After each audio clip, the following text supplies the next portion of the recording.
Thank you, Mr. Chairman. I appreciate the chance to hear from you today. I don't have a great background in child care other than watching my wife raise 5 wonderful sons. Some years ago, someone came to me with an idea to start a child care facility in workspaces as opposed to kinder care at the time that had independent buildings apart from workplaces. And I thought it was a good idea and began looking for a chief executive officer to run this and got a team of a husband and wife team to run this. It's called Bright Horizons Children's Centers, which is the largest provider of child care in the country. I have no financial interest, by the way, in that entity, but I was interested in watching them grow and develop a curriculum that they felt met the needs of the kids that went there and finding ways to keep the cost as low as they possibly could. I'm interested in understanding your perspectives on ways we can improve our child care system and ways that we can provide families with more choice at a reasonable cost. And I'm really concerned about provisions which I believe in the House measure would increase substantially the cost of child care for middle-income families.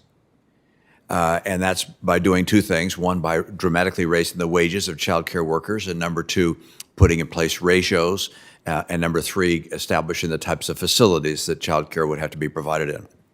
That's one area of concern. It's going to raise the cost dramatically. Another area of concern for me is, do I really want to have the federal government get into telling people where they have to send their kids, what child care they can have, what's going to get taught there, developing the curriculum? I mean, back at Bright Horizons, a lot of time was spent on saying, what's the curriculum we're going to teach these kids?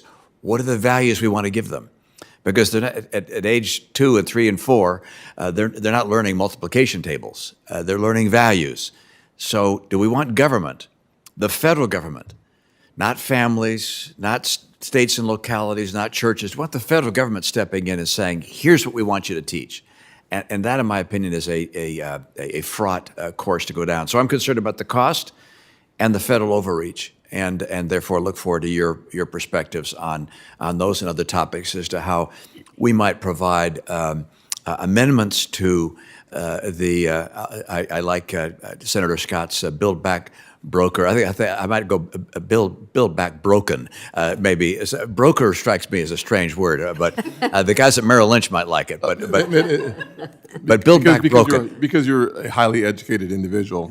Build back broker is a strange way of saying it, but it's the way that stands out in the South. Oh, there you go. Okay. Broken would be. I've been to the South. English, I've been to the South once or twice, but I trust your judgment on that. My assistant back there is an English teacher, and she said that just doesn't sound really good. I'm like, I know, but it also stands out too. So you're right, sir. There you go. So I appreciate the chance to hear from you today, and look forward to seeing if we can find ways to improve what the Democrats are talking about and recognize something which is really unfortunate, and that is that we have a major piece of legislation which will dramatically change how children are raised in our country, and it's being developed by one party alone. And whether that were our party or their party alone, I think it's a real mistake in this country to take on a topic as big as how we raise our children and have only one party discuss it.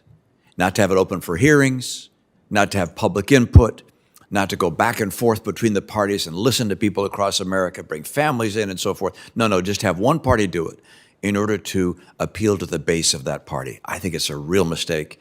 So I don't like the process, and I don't like the product, and appreciate the chance for the hearing today. Thank you, Mr. Chairman, and others who helped organize this. Thank you, Mitt.